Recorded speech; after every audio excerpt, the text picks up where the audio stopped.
আমি সরাসরি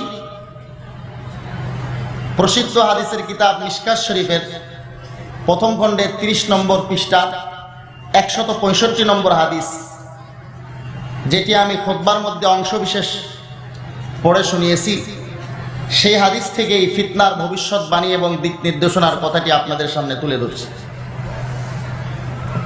রাসূল আকরাম সাল্লাল্লাহু আলাইহি ওয়াসাল্লাম ইরশাদ করেন, মান ইয়াইশ মিনকুম বা'দি, ও আমার উম্মতিরা, আমার ইন্তেকালের পরে তোমরা যারা জীবিত থাকবে, ফাসায়ারা ইখতিলাফান কাসীরা, সে অনেক মত পার্থক্য দেখতে পাবে এই উম্মতের মধ্যে। বর্তমানে মত পার্থক্য সৃষ্টি হয়েছে কি হয় নাই? নানান রকমের মত পার্থক্য বর্তমানে আমাদের মধ্যে বিদ্যমান। আল্লাহ পাক রব্বুল আলামিন লক্ষাধিক পয়গম্বরকে পৃথিবীবাসীর হেদায়েতের জন্য পাঠিয়েছেন। রাসূল আকরাম সাল্লাল্লাহু আলাইহি ওয়াসাল্লাম সাইয়্যিদুল আম্বিয়া, ইমামুল মুরসালিন, খাতামুন নবিয়্যিন সহ লক্ষাধিক পয়গম্বর অমুসলিমদেরকে মুসলমান বানানোর জন্য এই দুনিয়াতে এসেছিলেন, ঠিক না বেটি? আজকে একটা ফিতনা সৃষ্টি হয়েছে। আজকে কিছু ভাইয়েরা তারা মুসলমানদেরকে কাফের বানানোর একটা দাওয়াতি মিশনে অবতীর্ণ হয়েছে। আবার আরেক শ্রেণীর ভাইয়েরা দাওয়াত ও তাবলীগের মাধ্যমে বিভিন্নভাবে মুসলমানরা বিভিন্ন আঙ্গিকে মুসলমানদের মধ্যে যারা বেনামাজি আছে তাদেরকে নামাজি বানানোর দাওয়াতি মিশনে অবতীর্ণ। ঠিক সেই সময় আরেক শ্রেণীর ভাইয়েরা যারা নামাজি আছে তাদেরকে বেনামাজি বানানোতে রীতিমতো উঠে পড়ে লেগেছে। আমার জানা মতো, এবং একথা শতভাগ নিশ্চিত, সমস্ত ওলামা তলাবা আওয়াম খাওয়াস সকলেই জানেন যে আল্লাহ পাক রব্বুল আলামিন এমন একজন নবীকেও পাঠাননি যেই নবী মুসলমানদেরকে কাফের বানানোর জন্য কাজ করেছে, বরং সকল নবীগণ কাফেরকে মুসলমান বানানোর জন্য চেষ্টা করছেন, দাওয়াত দিয়েছে। কিন্তু আজকে এক শ্রেণীর ভাই আছে, তারা যারা মুসলমান তাদেরকে মুশরিক কাফের পর্যন্ত আখ্যা দিচ্ছে।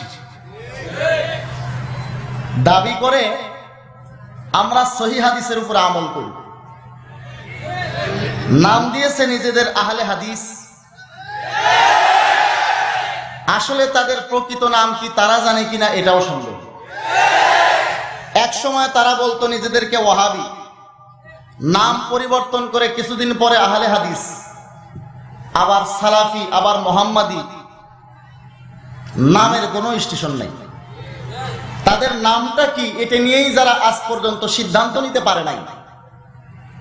এই সমস্ত সহিহ হাদিসের উপরে আমলের স্লোগান যারা দেন, তারা পৃথিবীর সবচেয়ে বেশি সংখ্যক মুসলমান যারা মাযহাব মানেন, শতকরা 90% মুসলমান, হয় কেউ হানাফি মাযহাব, কেউ মালিকি মাযহাব, কেউ শাফি মাযহাব, কেউ হাম্বলি মাযহাব।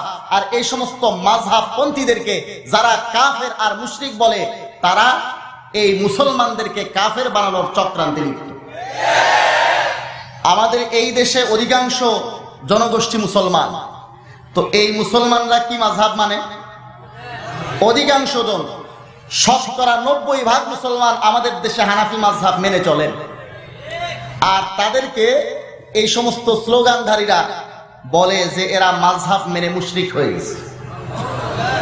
কিছু কিছু অঞ্চলে আমি আলোচনা করতে গিয়ে এই ধরনের কথাও সাধারণ মুসলমানদের থেকে শুনেছি যে তারা এরকম বলে, যদি কাফের আর হিন্দুরা বেহেশতে যায় তবে যাই হানাফিরা বেহেশতে যাবে। ধৃষ্টতা বাড়তে বাড়তে কত দূর চলে গেছে। তো এরা যারা মুসলমান তাদেরকে কাফের বানানোর চক্রান্তে লিপ্ত। আমি দেখি না যে এই সমস্ত ভাইয়েরা, আমাদের যে সকল যুবক ভাইয়েরা, যে সকল মুরব্বীরা, বাপ চাচারা নামাজের ধারে কাছে আসে না, কচি কাচারা স্নেহভাজন না, নামাজ পড়ে না, মসজিদের আশপাশে আসে না, তাদেরকে আমরা দেখি না এই সমস্ত মানুষদের পিছনে মেহনত করে তাদেরকে মসজিদে আনতে, কিন্তু তাদেরকে খুব ভালো করেই আমরা লক্ষ্য করি যারা নামাজের কাতারে দাঁড়িয়ে নামাজ আদায় করছেন এবং সহি শুদ্ধভাবে নামাজ আদায় করছেন, সুন্নত তরিকায় নামাজ আদায় করছেন, তাদেরকে আজকে তারা বলছে যে তোমাদের নামাজ হচ্ছে না যেহেতু তোমরা সহি হাদিস মোতাবেক নামাজ পড়ছো। তাহলে তারা নামাজিদেরকে বেনামাজি বানাইতেছে, নামাজিদেরকে মুসলমানকে কাফের বানাইতেছে। আল্লাহ পাক রব্বুল আলামিন সমস্ত আম্বিয়া কিরামকে পাঠিয়েছেন কাফেরকে মুসলমান বানানোর জন্য, বেনামাজিকে নামাজি বানানোর জন্য, আর এই সমস্ত ভাইয়েরা মুসলমানকে কাফের, নামাজিকে বেনামাজি বানানোর জন্য মেহনত করছে। এই যে একটা ফিতনার সৃষ্টি হয়েছে, এই ফিতনার সম্পর্কে ভবিষ্যৎবাণী তো আল্লাহ রাসূল নিজেই করেছেন যে এই ধরনের হাদিসের উপরে আমল করার স্লোগানধারী একদল ফিতনাকারী সৃষ্টি হবে। কোথায় আছে? মুসলিম শরীফ প্রথম খণ্ড 10 নম্বর পৃষ্ঠাতে, মুসলিম শরীফ প্রথম খণ্ড। এখানে আমার যতদূর জানা বেশিরভাগ ওলামায়ে কেরাম তালেবে ইলম আছেন, সাধারণ মুসলমান ভাইরাও আছেন। মুসলিম শরীফ প্রথম খণ্ড, বুখারী শরীফ, মুসলিম শরীফ প্রথম খণ্ড, এখানে 10 নম্বর পৃষ্ঠাতে হযরত আবু হুরায়রা রাদিয়াল্লাহু তাআলা আনহু প্রসিদ্ধ সাহাবী, তিনি বর্ণনা করেন ক্বালা রাসূলুল্লাহ সাল্লাল্লাহু আলাইহি ওয়াসাল্লাম ইয়াকুনু ফি আখিরিজ জামানি দাজ্জালুনা কাযাবুনা ইয়াতুনাকুম মিনাল আহাদিস। শেষ জামানায় কিছু ধোঁকাবাজ মিথ্যুকরা আসবে, তারা হাদিস নিয়ে তোমাদের সামনে আসবে, যে আসো হাদিসের উপর আমল করে। তো এই ধরনের একটা ফিতনা বর্তমানে সৃষ্টি হয়েছে না হয় নাই? এদের সুন্দর সুন্দর কিছু স্লোগান আছে, যেমন একটা স্লোগান হলো যে আপনারা কি আল্লাহ আর আল্লাহ রসুলকে মানবেন নাকি মাযহাবের ইমামকে মানবেন? কোরআন হাদিস মানবেন না মাযহাব মানবেন? সরল সোজা মুসলমান এই ধরনের স্লোগানে ধোঁকা খেয়ে যায় যে হ্যাঁ আল্লাহ আল্লাহ রসুলকেই তো মানা উচিত, কোরআন হাদিসই তো মানা উচিত, মাযহাবের ইমাম আবার কোথা থেকে আসলো, মাযহাব আবার কোথা থেকে আসলো। আবার সুন্দর স্লোগান দেয় যা আসুন আমরা সহিহ হাদিসের উপর আমল করি, সহিহ হাদিস মোতাবেক নামাজ পড়ি। সরল সোজা মুসলমানরা বুঝে না যে এই স্লোগানের মধ্যে কি ধোঁকা লুকায়িত আছে।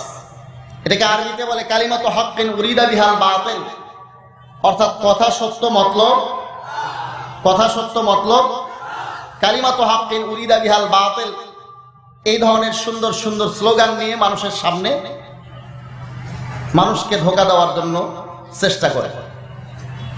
আর একটা স্লোগান, আসুন আমরা মক্কা মদিনার সাথে মিল রেখে চলি। সরল সোজা মুসলমান বুঝে না, সে মনে করে যে হ্যাঁ মক্কা মদিনা হচ্ছে ইসলামের মার্কাজ তথা কেন্দ্র, অতএব মক্কা মদিনার সাথে মিল রেখেই তো চলা উচিত। আমি তাদের এই কয়েকটি স্লোগানের বাস্তবতা নিয়ে ইনশাআল্লাহ কোরআন ও সুন্নাহ থেকে কিতাবের দলিল সহ আলোচনা করার জন্য চেষ্টা করব। 1 নম্বর স্লোগান যে তারা দেন যে আপনারা কি মাযহাব মানবেন না আল্লাহ আল্লাহ রসুলকে মানবেন, এই স্লোগানের আগা মাথা কিছু ঠিক নেই। আমি আপনাদের সামনে 3টি আয়াতের অংশ বিশেষ তেলাওয়াত করেছি। এর মধ্যে প্রথম আয়াতে আল্লাহ পাক রব্বুল আলামিন ইরশাদ করেন ইনিল হুকমু ইল্লা লিল্লাহ, ইনিল হুকমু ইল্লা লিল্লাহ, হুকুম আদেশ একমাত্র হবে কার? আল্লাহ তাআলা। তাইলে আমরা আদেশ মানব কার? আল্লাহ তাআলা, অন্য কারো আদেশ মানা যাবে না।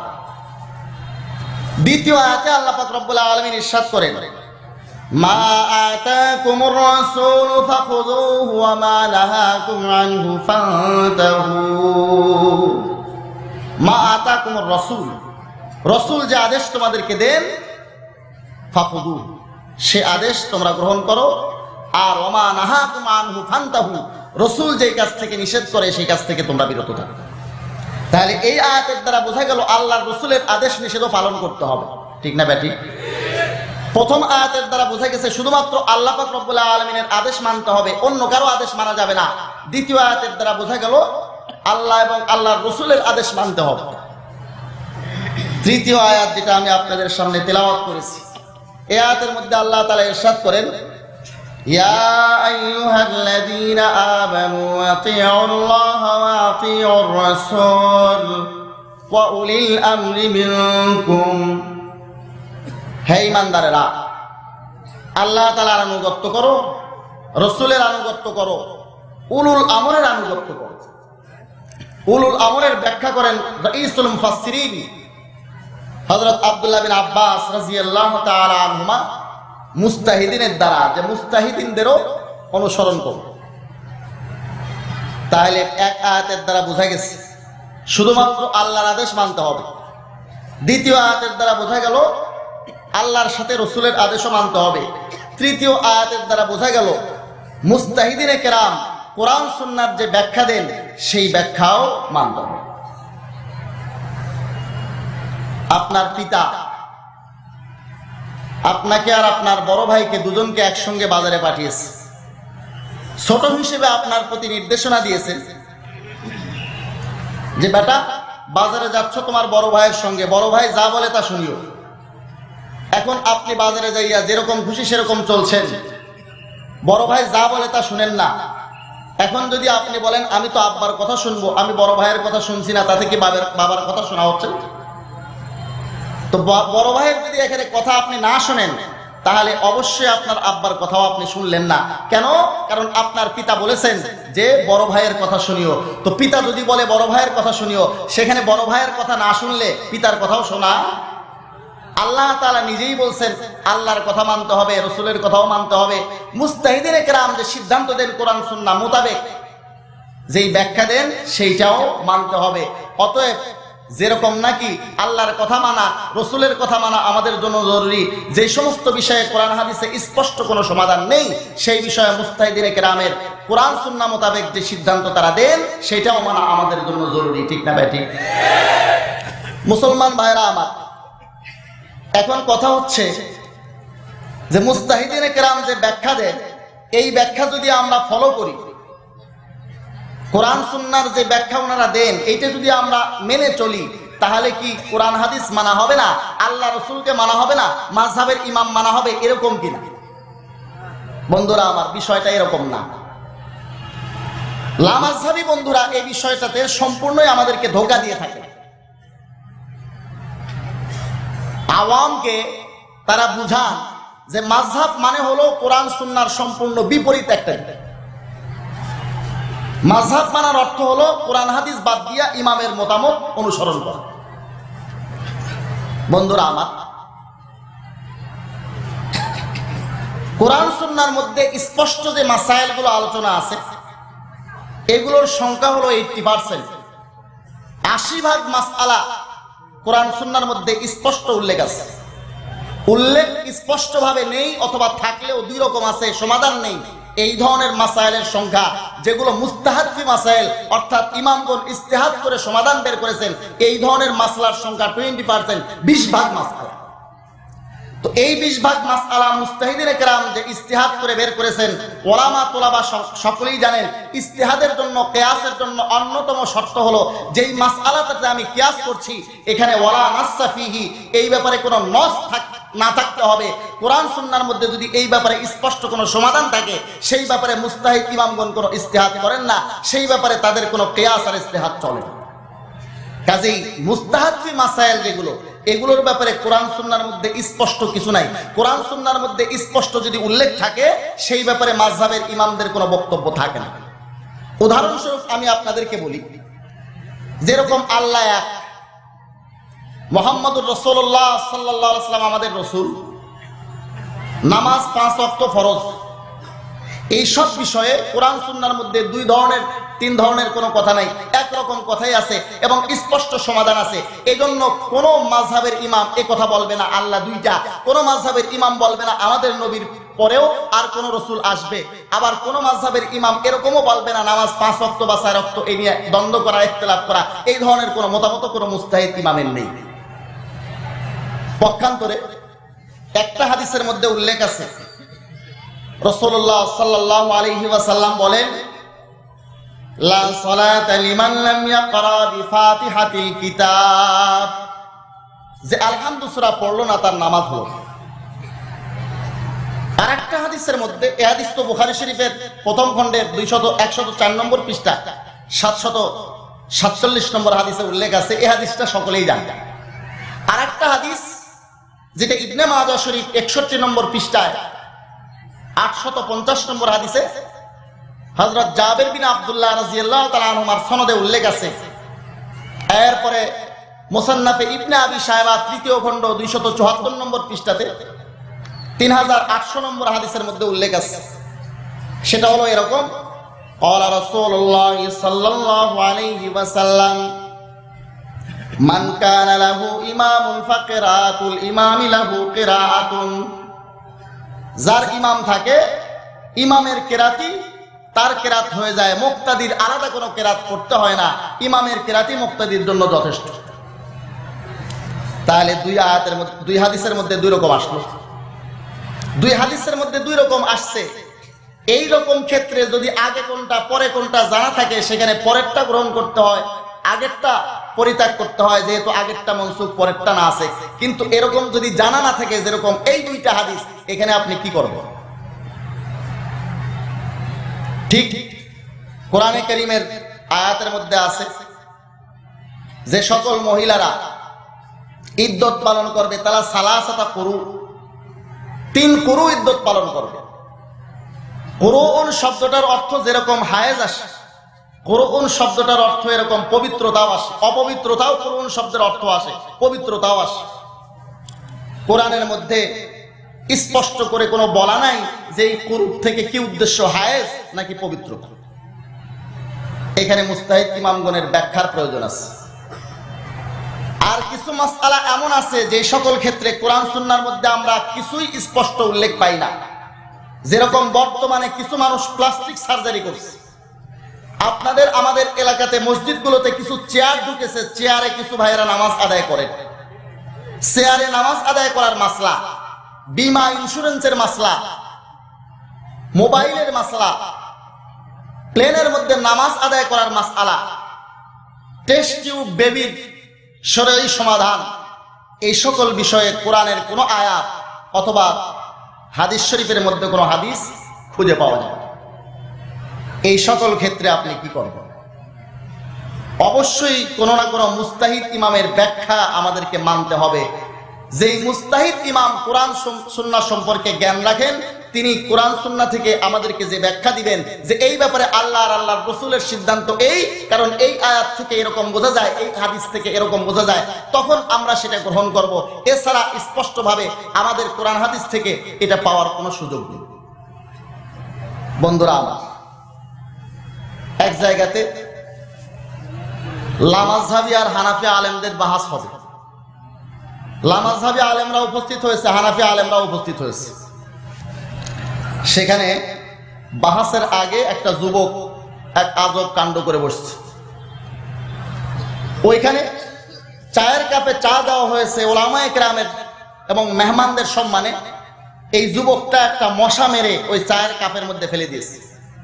ফেলে দিয়ে লামাযহাবীদের ইমামদের আলেমদের উদ্দেশ্যে প্রশ্ন ছুড়ে দিয়েছে যে হযরত, আপনারা বলেন যে কোরআন আর হাদিসের মধ্যে যা স্পষ্ট আছে সেইটাই মানা যাবে, কিয়াস আর ইজতিহাদ করে যে সকল মাসআলা বের করা হয় এগুলো মানা যাবে না, এগুলো মানা শয়তানের কাজ, এগুলো শিরিক।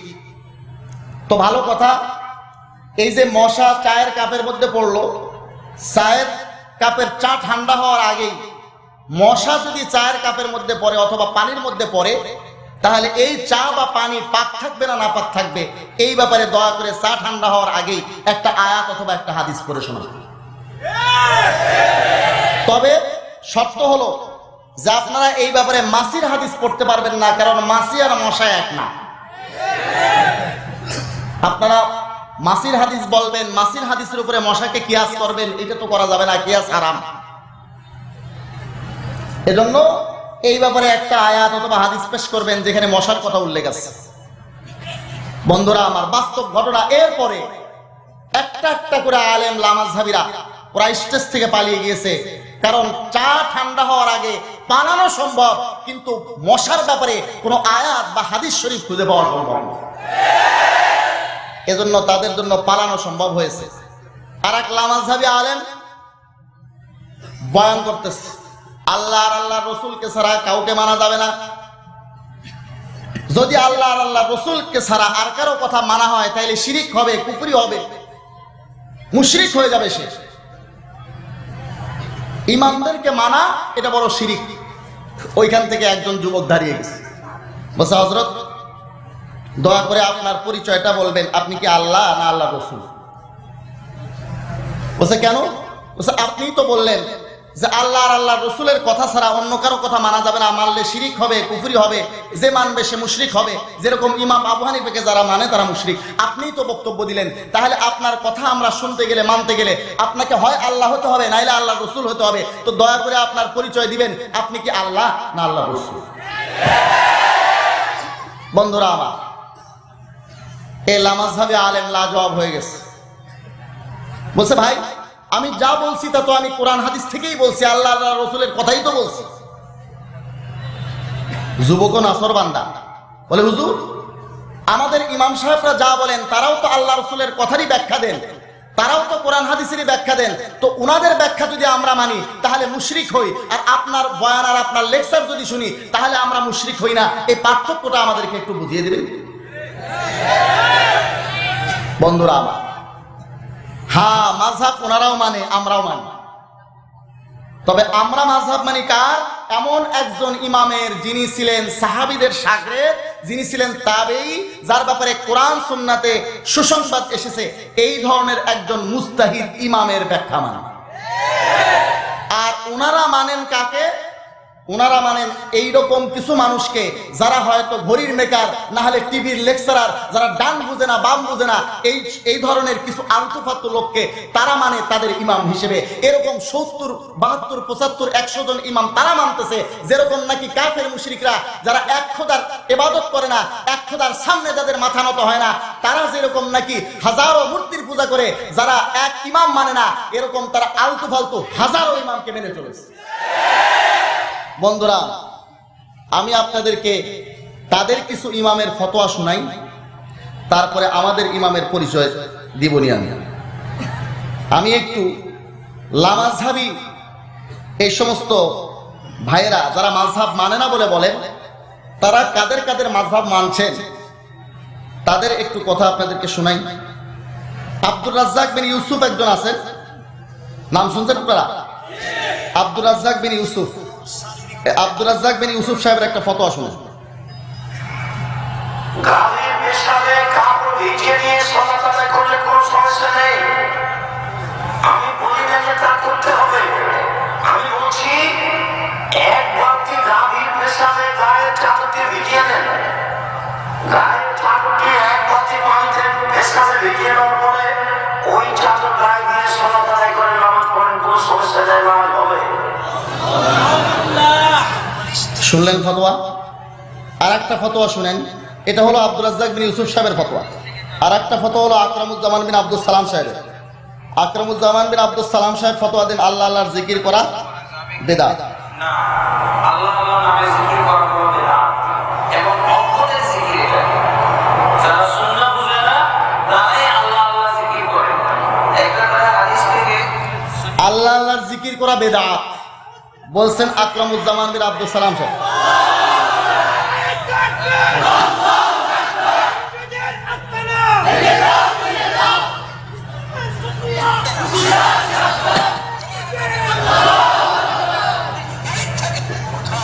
আর এক ভাই আছেন ওই আকরামুজ্জামান বিন আব্দুস সালাম সাহেব, তিনি ইজতেমায় যাওয়াকে হারাম বলতে যাইয়া শেষ পর্যন্ত আরাফার ময়দানে যাওয়া হারাম বলে। দেখেন মসজিদে আয়েশা মক্কাতে জিদ্দান মসজিদে আমি যাব নামাজ পড়তে, আমাদের মসজিদে নামাজ পড়তে যাব, মিনার মসজিদে নামাজ পড়তে যাব, মিনার মিনার জায়গাগুলো খুব দূর জায়গা, আরাফাত, মুজদালিফা, এগুলো মাশাআইরুল হারাম, এগুলো মাশাআইরুল হজ, হজ্জের পবিত্র জায়গা।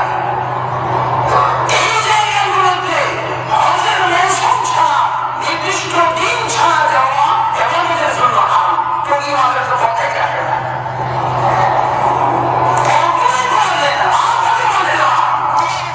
আরাফার মাঠে যাওয়া হারাম। টঙ্গীর মাঠের তো কথাই আসে না। উনি বলছেন যে আরাফার মাঠে যাওয়া হারাম। আর এক ভাই আছেন এই আকরামুজ্জামান বিন আব্দুল সালাম সাহেবী, উনি আবার নবী করিম সাল্লাল্লাহু আলাইহি ওয়াসাল্লামকে তালাক দেন। তালাক মানুষ কাকে দেয়? নিজের স্ত্রীকে। এরা আবার স্ত্রীর প্রতি খুবই দয়ালু, স্ত্রীকে তালাক দিতে চায় না, কারণ স্ত্রীকে তালাক দিলে 3 তালাকে আবার 1 তালাক হয় বলে। কিন্তু নবী করিম সাল্লাল্লাহু আলাইহি ওয়াসাল্লামকে তালাক দিচ্ছেন, দেখেন শুনে মনে হচ্ছে। ওই নবীকেও তালাক দিতে হবে যেই নবী জিন্দা আছে।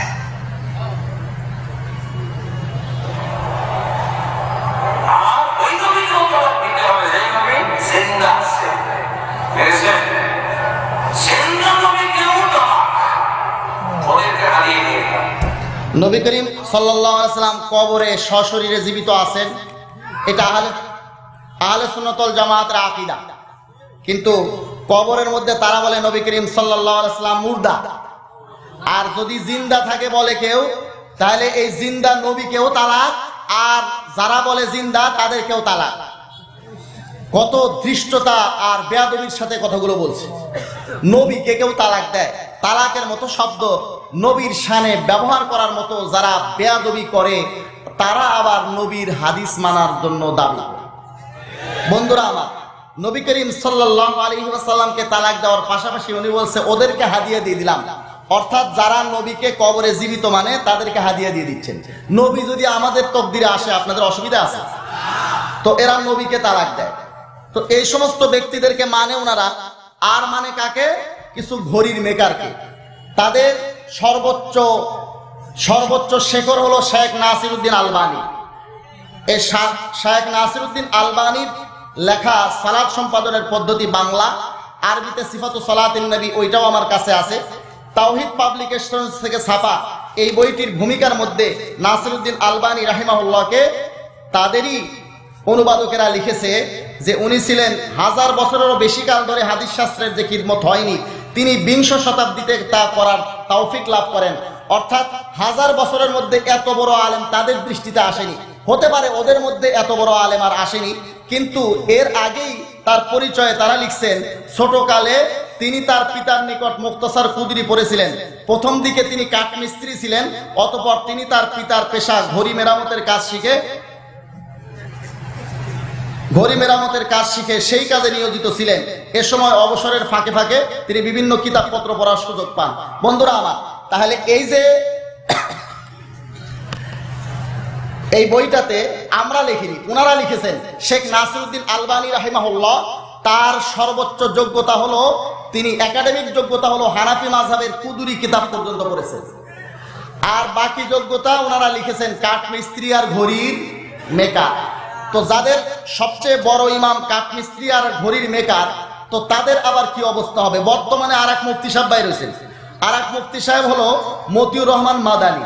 এই মতিউর রহমান মাদানী সাহেব মসজিদের টেলিভিশন রাখাকে সওয়াবের কাজ বলছেন। ফতোয়া শুনেন ওনার এই মতিউর রহমান মাদানী।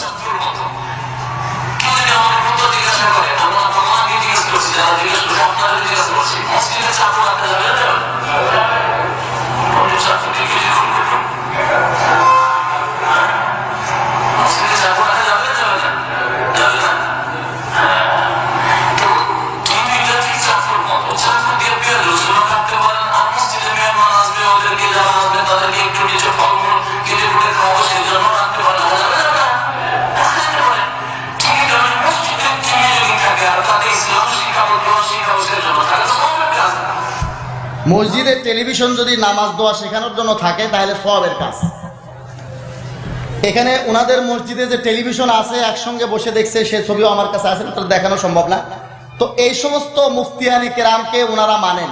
তো তাদের ইমামদের ফতোয়া শুনলেন তো? এরকম আরো বেশ কিছু ফতোয়া আছে, সব ফতোয়া তো শোনান যাবে না। তো তারা মানেন হলো এই ধরনের ইমামদেরকে, আর আমরা মানি ইমামে আজম আবু হানিফা রাহমাতুল্লাহ আলাইহির মতো এমন একজন ইমামকে যার জন্ম 80 হিজরিতে। এর আগেরও মতামত আছে, সর্বশেষ ওনার জন্ম তারিখ যেটা লিখেছেন ওলামায়ে কেরাম সেটা হচ্ছে 80 হিজরি, আর ওনার ইন্তেকাল হলো 150 হিজরিতে। তো 80 হিজরিতে যেই ইমামের জন্ম, উনি 30 বছর বয়স হওয়া পর্যন্ত সাহাবায়ে কেরাম এই দুনিয়াতে ছিলেন, এরকম উনি পেয়েছেন। 110 হিজরি পর্যন্ত সাহাবায়ে কেরাম পৃথিবীতে বিদ্যমান ছিলেন। 30 বছরে তো একটা মানুষের লেখাপড়াই শেষ হয়ে যায়, তাহলে একটা মানুষের লেখাপড়া শেষ হওয়ার বয়স পর্যন্ত ইমামে আজম আবু হানিফা রহমতুল্লাহ আলাইহি সাহাবায়ে কেরামকে পেয়েছেন। তো সাহাবীদের ইলমের দ্বারা লালিত পালিত, আজিল্লায়ে তাবেঈনদের ইলমের দ্বারা লালিত পালিত সাহাবা এবং বড় বড় তাবেঈনদের কাছে যিনি শিক্ষা লাভ করেছেন, এই ধরনের একজন মুস্তাহিদ ইমাম, যার ব্যাপারে সুসংবাদ বুখারী শরীফ 2য় খণ্ড 727 নম্বর হাদিসে, মুসলিম শরীফ 2য় খণ্ড 312 নম্বর পৃষ্ঠার হাদিসে স্পষ্টভাবে যার সম্পর্কে সুসংবাদ আছে, এই ধরনের একজন মুস্তাহিদ ইমামকে আমরা মানি। এটা হলো বুখারী শরীফ 2য় খণ্ড এর 727 নম্বর পৃষ্ঠাতে দেখুন, 727 নম্বর পৃষ্ঠা, এখানে 4708 নম্বর হাদিসের মধ্যে আছে ওয়াফারিনা মিনহুম লাম্মা ইয়ালহাকু বিহিম, এই আয়াতের ব্যাখ্যাতে হযরতে আবু হুরায়রা রাদিয়াল্লাহু তাআলা বর্ণনা করেন এই হাদিসটি, ওয়াফিনা সালমানুল ফারসি রাসূলুল্লাহ সাল্লাল্লাহু আলাইহি ওয়াসাল্লাম, এই হাদিসটি বলেছেন যখন সালমানে ফারসি মজলিসে ছিলেন, ওয়াজা রাসূলুল্লাহ সাল্লাল্লাহু আলাইহি ওয়াসাল্লাম ইয়াদাহু আলা সালমানা, নবীজি নিজের হাতকে হযরত সালমানের মাথার উপরে রাখলেন। সুম্মা ক্বালা, এরপরে বললেন, লাউ কানাল ঈমানু ইনদা সুরাইয়া লানালাহু রিজালুন আও ক্বালা রাজুলুম মিন হাউলাই, যদি ঈমান সুরাইয়া তারা পর্যন্ত পৌঁছে, সেইখান থেকে ঈমানকে নিয়ে আসবে এই পারস্য বংশোদ্ভূত কোন একজন ব্যক্তি, বা বলেছেন কয়েকজন ব্যক্তি। আল্লামা সুয়ুতী রহমতুল্লাহ এই ধরনের হাদিস মুসলিম শরীফেও আছে 2য় খণ্ডের 312 নম্বর পৃষ্ঠা। আল্লামা সুয়ুতী রহমতুল্লাহ আলাইহি তাফঈজুস সাহিফা নামক কিতাবের 30 নম্বর পৃষ্ঠা থেকে শুরু করে বেশ কয়েক পৃষ্ঠা লম্বা আলোচনা করেছেন যে ইমামে আজম আবু হানিফা রহমতুল্লাহ আলাইহি এই হাদিসের দ্বারা উদ্দেশ্য, এর মধ্যে কোনো সন্দেহ নাই। আল ফাজলু মা আকাররাত বিহিল আদা, প্রকৃত গুণ তো সেটা যেটা দুশমনেরা অস্বীকার করে।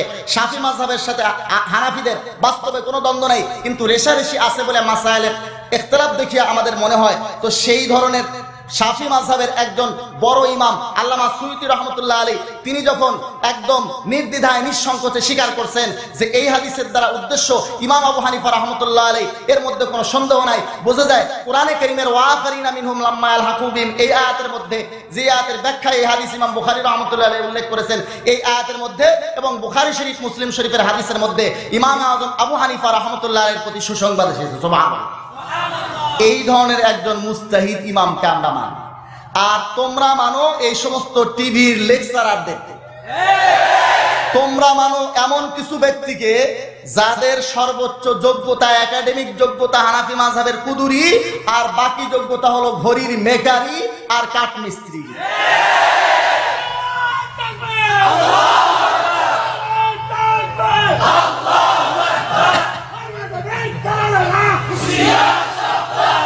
বন্ধুরা আমার, এখন তাদের আরেকটি স্লোগান নিয়ে আমি আলোচনা করি। আসুন আমরা সহিহ হাদিসের উপরে আমল করি, সহিহ হাদিস মোতাবেক নামাজ পড়ি।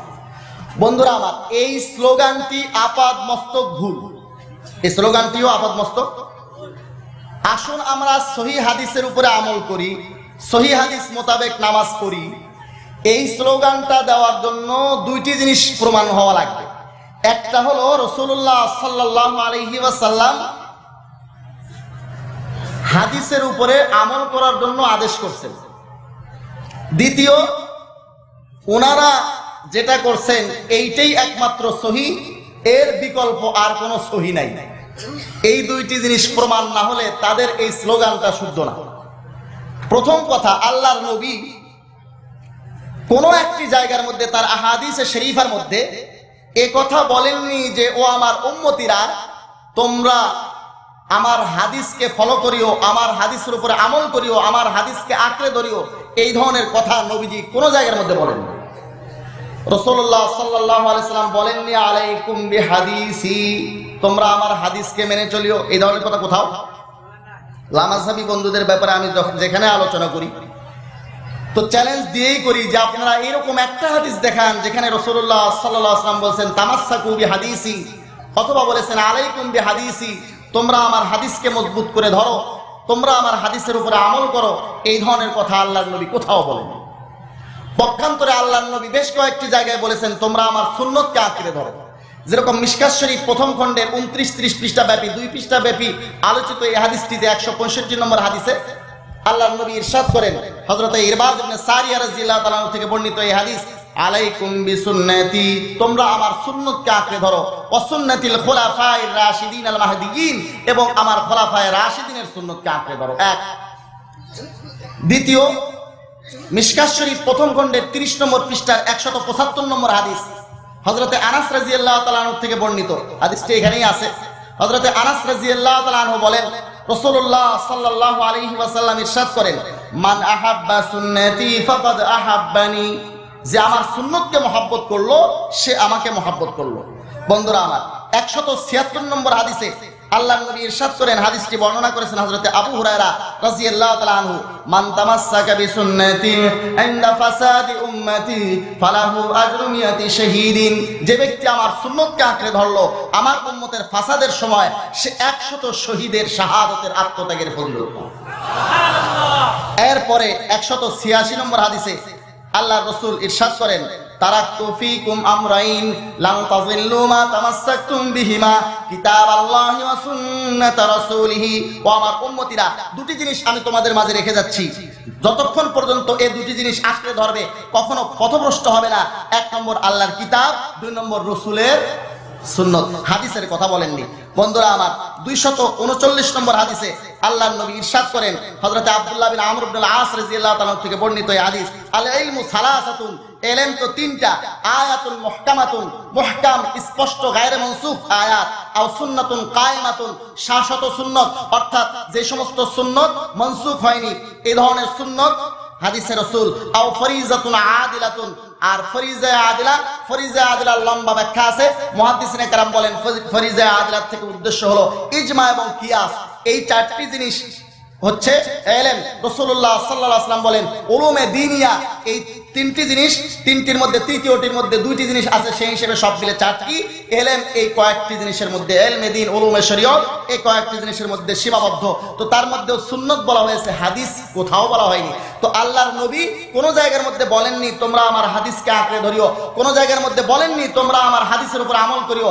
আল্লাহর নবী সাল্লাল্লাহু আলাইহি ওয়াসাল্লাম বলেছেন, তোমরা আমার সুন্নতকে আঁকড়ে ধরিও। মুসলমান ভাইয়েরা আমার, আমাদেরকে বুঝতে হবে নিশ্চয়ই হাদিস আর সুন্নতের মধ্যে কোনো ব্যতিক্রম আর পার্থক্য আর ভিন্নতা আছে, নচেত রাসূলুল্লাহ সাল্লাল্লাহু আলাইহি ওয়াসাল্লাম হাদিসের উপর আমল করতে না বলে সুন্নতের উপর আমল করতে বললেন কেন?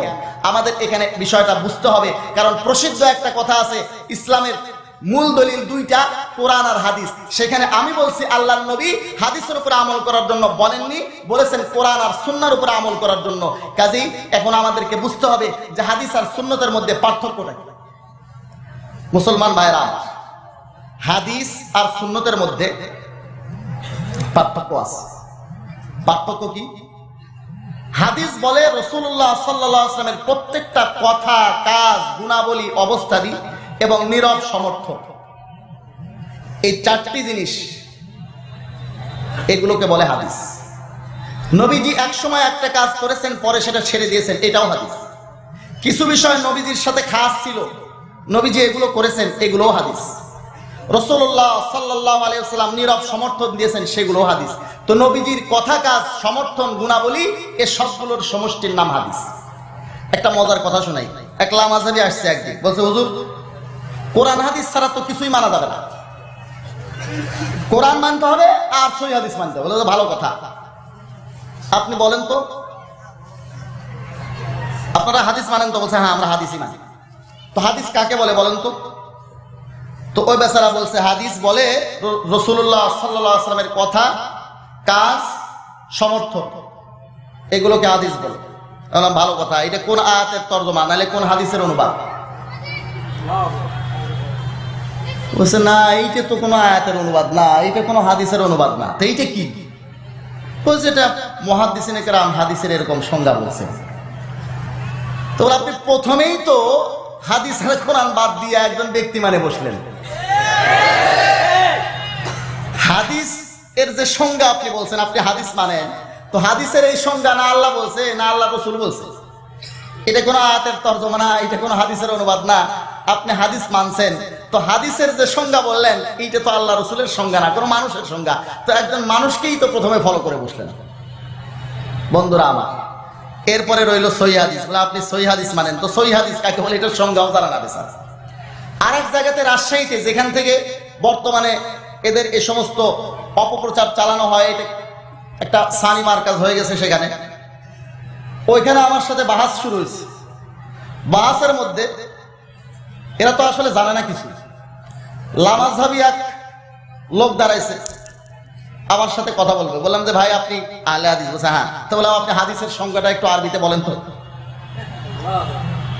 পারলো না। আর একজন দাঁড়াইছে, আমি 16 বছর থেকে হাদিস পড়াই, বুখারী শরীফ পড়াই। বললাম ভালো, আপনি কোন কোন কিতাব পড়িয়েছেন? আমি বুখারী শরীফ পড়েছিলাম। বুখারী শরীফের নামটা বলেন তো। তবে সারা পারে নাই। পাবলিককে বললাম দেখেন, একজন মুনাজের হাদিসের সংজ্ঞা জানে না, আর একজন মুনাজের বুখারী শরীফের নাম জানে না। এরা বলে আমরা সহিহ হাদিস মানি, আমরা বুখারী শরীফ মানি।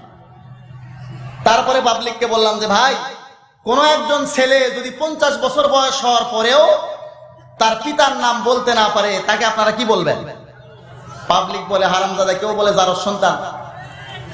ওই লামাজহাবি বক্তা আমার উপরে খেপে গেছে। ওই মুনাজের বলছে হুজুর আপনি আমাকে গালি দিলেন। বললাম আমি তো আপনাকে গালি দিইনি, পাবলিক গালি দিয়েছে, আমি করবোটা কি? আমার দোষ কি? পাবলিক আপনাকে গালি দিচ্ছে। বলছে আমি কি বুখারী শরীফের নাম বলতে পারবো না? বলতে পারবেন না তো, পারলে বলেন। পারলো না বেশি। অনেকক্ষণ মোতালা টোতলা করে কিতাব পত্র নিয়ে আসছে, একেবারে লাস্টে বলছে নতুন মুখস্থ তো, তাও শব্দ কয়েকটা বাদ দিছে। তো এই হলো তাদের গতি।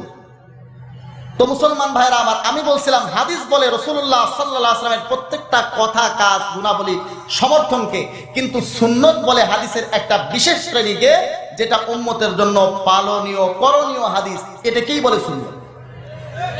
যেমন আমরা ওযু করি, ওযুর সময় 2 হাত কবজি পর্যন্ত 3 বার ধুই, 3 বার কুলি করি, 3 বার নাকে পানি দিই। এটা সহিহ হাদিসের মধ্যে আছে ওযুর এইটা তরিকা, আবার এটা ওযুর মধ্যে সুন্নত। এজন্য আমরা ওযু এভাবেই করি। রাসূলুল্লাহ সাল্লাল্লাহু আলাইহি ওয়াসাল্লামের সহিহ হাদিসের মধ্যে এটাও আসছে, আল্লাহর নবী ওযু শেষ করে নামাজে যাওয়ার আগে কোন একজন স্ত্রীকে চুমা দিয়েছেন, এরপরে মসজিদে চলে গেছেন নামাজের জন্য, মাঝখানে আর ওযু ফরমাননি। এটাও সহিহ হাদিসের মধ্যে আছে। তাই বলিয়া ওযু শেষ করার পরে চুমা খাওয়া, এটা কি ওযুর সুন্নত হবে? যে যাদের যাদের স্ত্রী আছে তারা ওযু শেষ করে নামাজের আগে স্ত্রীদেরকে চুমা খাবে, যাদের স্ত্রী নাই তারা অন্য কাউকে চুমা খাইয়া মসজিদে যাবে। এটা কি ওযুর সুন্নত হবে? মুসলমান ভাইরা আমার, ঠিক এভাবে নামাজের মধ্যে রাসূলুল্লাহ সাল্লাল্লাহু আলাইহি ওয়াসাল্লাম নামাজ আদায় করেছেন যখন নিজের কোন নাতি নাতনিকে, হযরত হাসান হুসাইন অথবা উমামা, তাদেরকে কাঁধে বা পিঠে নিয়ে নামাজ আদায় করছেন, খোদ বুখারী শরীফের riwayতের মধ্যে আছে। তাই বলিয়া নামাজের মধ্যে কোন একজন ছোট ছেলে বা মেয়েকে কাঁধে বা পিঠে নিয়ে নামাজ আদায় করা নামাজের সুন্নত হবে? সহিহ হাদিসের মধ্যে আছে তো। এই জন্য যাদের যাদের ছোট বাচ্চা কাচ্চা আছে, নাতিপুতি আছে, তারা নিজ নিজ বাচ্চা কাচ্চা নাতিপুতিকে কাঁধে পিঠে নিয়ে নামাজ আদায় করা সুন্নত হবে। যাদের নাই তারা রাস্তাঘাট থেকে, পাশের বাড়ির থেকে ধার কর্জ করে কাঁধে পিঠে এরকম ছোট বাচ্চাদেরকে নিয়ে নামাজ আদায় করা সুন্নত হবে। সহিহ হাদিসের মধ্যে থাকলেই সেটা করণীয় হবে, পালনীয় হবে, এমনটি নয়। আর একটা ঘটনা, এক জায়গায় এক লামাজহাবি বক্তা ওয়াজ করতেছে, হুজুরে পাক সাল্লাল্লাহু আলাইহি ওয়াসাল্লাম দাঁড়িয়ে পেশাব করেছেন, সহিহ হাদিসের মধ্যে আছে, অতএব দাঁড়িয়ে পেশাব করা সুন্নত হবে। শ্রোতা একজন দাঁড়ায় গেছে, বলছে হুজুর আপনার মাসলাটা আমি ভালো করে বুঝলাম না। রাসূলুল্লাহ সাল্লাল্লাহু আলাইহি ওয়াসাল্লাম দাঁড়িয়ে পেশাব করেছেন, সহিহ হাদিসের মধ্যে আছে, অতএব আপনি বলছেন যে দাঁড়িয়ে পেশাব করা সুন্নত হবে। এটা কি শুধু পুরুষদের জন্য না নারীদের জন্য? আল্লাহর নবী তো পুরুষ নারী সবার জন্যই এসেছিলেন। লামাজহাবি বক্তার ওয়াজ শেষ। আমি আপনাদেরকে যে জিনিসটি বুঝাতে চেয়েছি তা হলো এই যে সুন্নাহ আর হাদিসের মধ্যে পার্থক্য আছে। হাদিস সব হাদিসকে বলে এগুলো আমাদের জন্য পালন করার মতো হইলেও হাদিস, না হইলেও হাদিস, মনসুখ হইলেও হাদিস, নাসেখ হইলেও হাদিস, রাসূলুল্লাহ সাল্লাল্লাহু আলাইহি ওয়াসাল্লামের সাথে খাস হইলেও হাদিস, না হলেও হাদিস, সবগুলোকেই হাদিস বলে। তবে সব হাদিস পালনীয় না। এ কারণে হাদিসের একটা শ্রেণী, যেই শ্রেণীটা আমাদের জন্য পালনীয়, করণীয়, এই হাদিসকে বলে সুন্নত। তো হাদিসের এই শ্রেণীটা যেটা সুন্নতে পরিণত হয়, সেটা উম্মতের জন্য পালনীয়, করণীয়। অতএব কারণে রাসূলুল্লাহ সাল্লাল্লাহু আলাইহি ওয়াসাল্লাম কোন হাদিসের মধ্যে এরকম বলেননি যে ও আমার উম্মতিরা তোমরা আমার হাদিসের উপর আমল করিও, হাদিসকে আঁকড়ে ধরিও, হাদিসকে ফলো করিও, বরং আমাদের নবীজি ইরশাদ করেছেন তোমরা আমার সুন্নতকে আঁকড়ে ধরো। তাহলে যারা স্লোগান দেন আসুন আমরা সহিহ হাদিসের উপর আমল করি, সহিহ হাদিস মোতাবেক চলি, সহিহ হাদিস মেনে চলি, তাদের স্লোগান ঠিক আবার তারা যে বলছেন আসুন আমরা সহিহ হাদিস মেনে চলি, আল্লাহর নবী কি বলছেন তোমরা আমার সহিহ হাদিস মেনে চলিও? বড় আশ্চর্যজনক ঘটনা গত কয়েকদিন আগে একজন আমাকে শোনালেন। ওনাদের মধ্যে একজন বক্তা আছেন শেখ মুজাফফর বিন মুহসিন দামাত বরকাতুহুম। আমার এই লামাজহাবি বন্ধুটি নাকি ওয়াজ করছে, আল্লাহর নবীজি ওয়াজ শোনাইতেছে আমাদেরকে, একজন লোক ও উনিও লামাজহাবি আমাকে শোনাইতেছেন, দেখেন আমাদের মুজাফফর বিন মুহসিন সাহেব কি ওয়াজ করছেন। বলছে আল্লাহর নবী সবসময় জয়ীফ হাদিসের বিরুদ্ধে জিহাদ করছেন। আল্লাহর নবী জয়ীফ হাদিসের বিরুদ্ধে জিহাদ করছেন। জাহালত কোথায় পৌঁছেছে? আল্লাহর নবী যদি জয়ীফ হাদিসের বিরুদ্ধে জিহাদ করে, তার মানে নবীজি কিছু হাদিস নিয়ে আসছেন সহিহ, কিছু হাদিস নিয়ে আসছেন জয়ীফ। নাউযুবিল্লাহ মিন যালিক।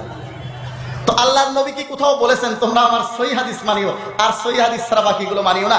আপনারা যে বলছেন যে তোমরা আমরা আসুন শুধু সহিহ হাদিসের উপর আমল করি। তৃতীয় আরেক কারণে এই স্লোগানটা বাতিল, সেটা হলো এর কোনো বাস্তবতা নাই।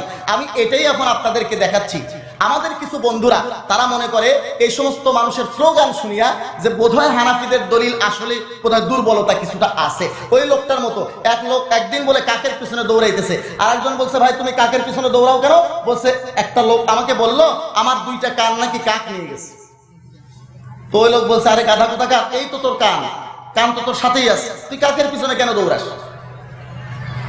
তো কানে হাত দিয়ে বলছে ওহো কান তো আমার সাথেই আছে, আমি কাকের পিছনে কেন দৌড়াই? তাহলে ওই লোকটা কি বলবে? মুসলমান ভাইয়েরা আমার, আজকে আমাদেরও অনেক সময় সন্দেহ হতে শুরু করে যে এই যে লোকেরা অপপ্রচার চালাইতেছে আসুন আমরা সহিহ হাদিসের উপর আমল করি, তো বোধহয় তারা যে হাদিসের উপর আমল করার ডাক দিচ্ছে সেইটাই বোধহয় সহিহ। এটা একটা সন্দেহ জাগতে পারে, আমাদের দলিল বোধহয় আসলেই দুর্বল। আমি এক মৌলভী সাহেবকেও এরকম হীনমন্যতায় ভুগতে দেখেছি। উনি আমাকে বলছেন যে ওই আসলে বোধহয় সাহেবে মাযহাবের কাছে হাদিস এগুলো কিছু ছিল যেগুলো মজবুত সনদে সাবেত ছিল, এগুলো বোধহয় এখন আর পাওয়া যায় না।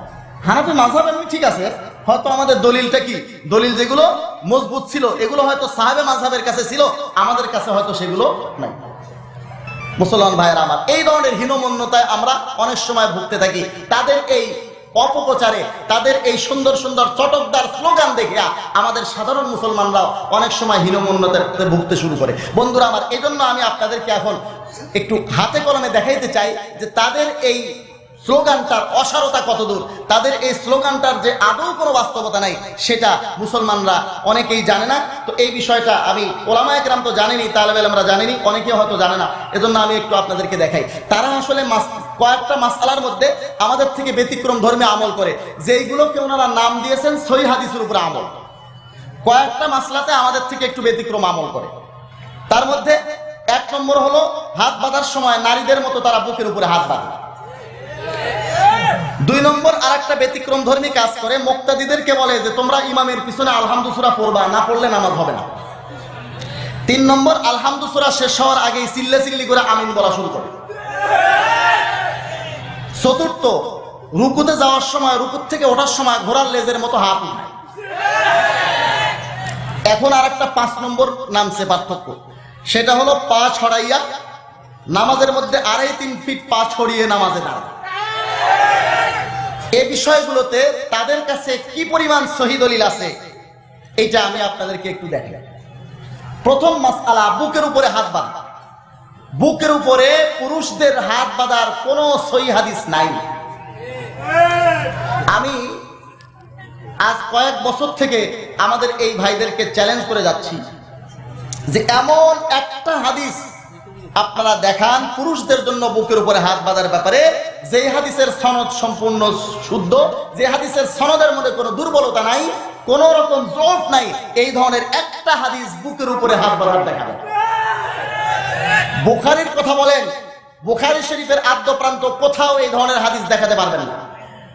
রাখুন বুখারী শরীফ, বুখারী শরীফ বাদ দিয়াও সিহাসিত্তা এবং সিহাসিত্তার বাইরে হাদিসের আর যত কিতাব আছে, কোন জায়গার মধ্যে পুরুষদের জন্য বুকের উপরে হাত বাঁধার কোন সহিহ হাদিস নেই। তাদের দলিল কোথায় আছে এইটা তাদের জানা আছে কিনা এটাও সন্দেহ আমার, কারণ তারা এক এক সময় এক এক কিতাবের নাম লেখে যেগুলোতে এই দলিল পাওয়া যায় না।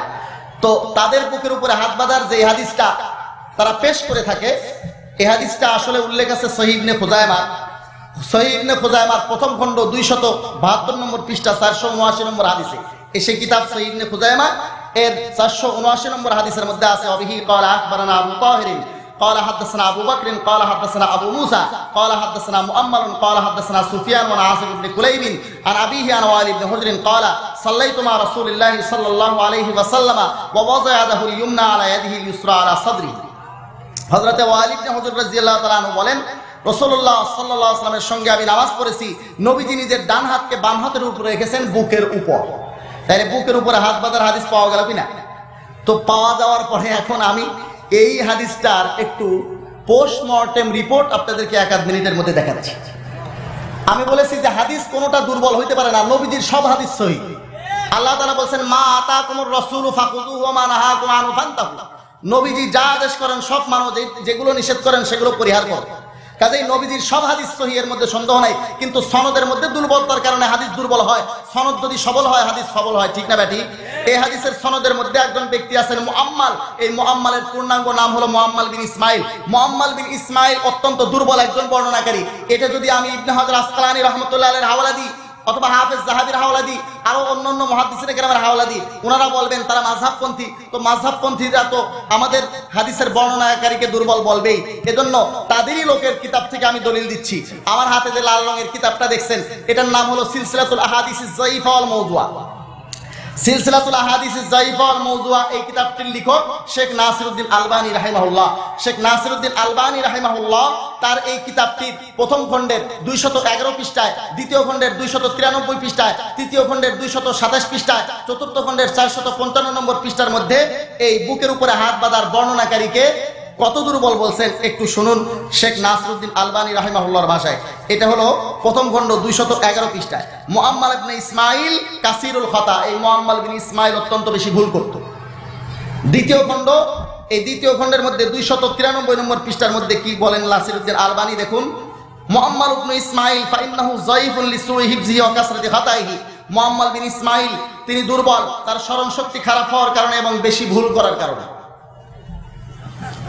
তৃতীয় খণ্ড এটি, তৃতীয় খণ্ডের 227 নম্বর পৃষ্ঠাতে শেখ নাসিরউদ্দিন আলবানী বলেন ওয়াল মুআম্মালু হাযা যায়িফুন লিসুই হিফজিহি, এই মুআম্মাল দুর্বল তার স্মরণ শক্তি খারাপ হওয়ার কারণে।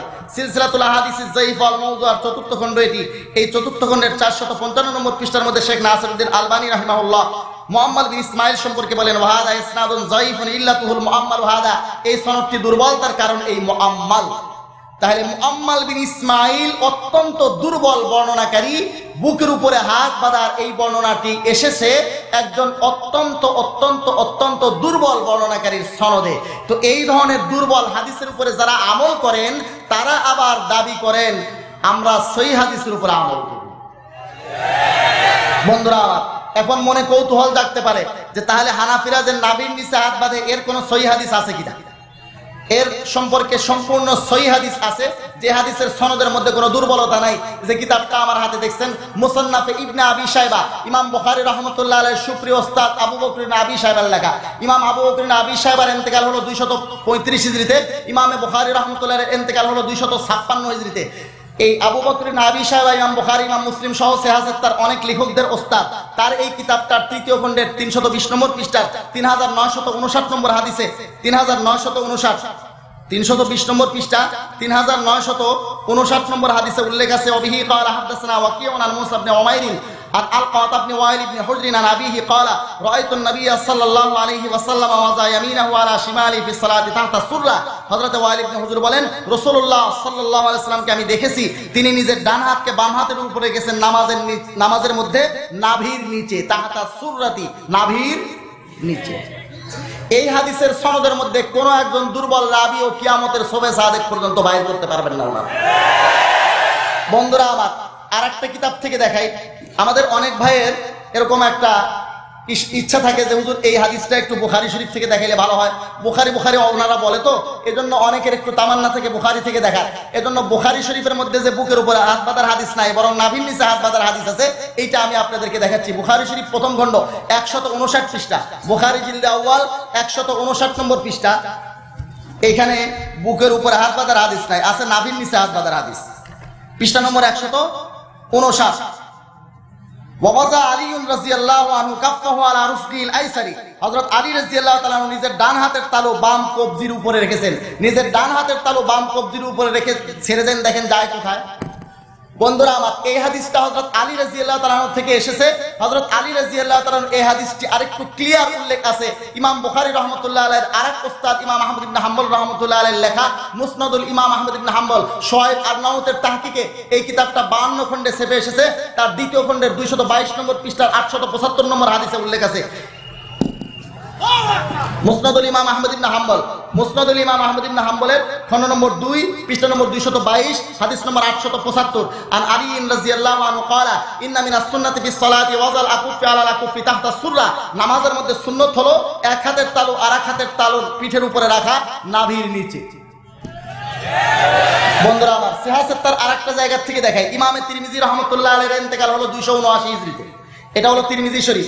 ইমাম তিরমিজি রাহমাতুল্লাহ আলাইহি ইন্তেকাল করেছেন কত হিজরিতে? 279 হিজরিতে। তার মানে তৃতীয় শতাব্দীর শেষের দিকে ওনার ইন্তেকাল। ইমাম তিরমিজি রাহমাতুল্লাহ আলাইহি তার লিখিত কিতাব জামে তিরমিজির 59 নম্বর পৃষ্ঠাতে সাহাবায়ে কেরাম, তাবেঈন এবং আইম্মায়ে মুজতাহিদিনের পর থেকে নিয়ে ওনার জামানা পর্যন্ত পুরা মুসলিম উম্মার হাত বাঁধার ক্ষেত্রে কয়টি আমল ছিল তা এখানে উনি উল্লেখ করেছেন। তার মধ্যে 2টি আমলের কথা উনি উল্লেখ করেন। ওয়ারা বাযু মান ইয়াযাহুমা ফাওকা সুররা ওয়ারা বাযু মান ইয়াযাহুমা তাহতা সুররা, যে কিছু সংখ্যক মুহাদ্দিসিনে কেরাম, কিছু সংখ্যক উলামায়ে কেরামের, সাহাবা তাবেঈনদের, এই উম্মতের এক জামাতের এরকম রায় ছিল আয়াযাহুমা ফাওকা সুররা, যে দুই হাতকে নাভির উপর রাখবে। ওয়া বাযুহুমা ইয়াযাহুমা তাহতা সুররা, আরেক দল আরেক জামাত উম্মতির এরকম অভিমত ছিল যে দুই হাতকে নাভির নিচে রাখবে। তাহলে এখানে 2টি অভিমত উল্লেখ করেছেন, এত ভিন্ন তৃতীয় কোনো মতামত উল্লেখ করেননি ইমাম তিরমিজি। বোঝা যায় যে নাভির উপর অথবা নাভির নিচে হাত বাঁধা ছাড়া লামাযহাবী বন্ধুদের মতো বুকের উপরে হাত বাঁধার এই উদ্ভট আমলের কোনো প্রবক্তা 3য় শতাব্দী পর্যন্ত ইমাম তিরমিজি রাহমাতুল্লাহ আলাইহির তাহকিক অনুযায়ী এই বিশ্বের মধ্যে কোনো কারো অস্তিত্বই ছিল।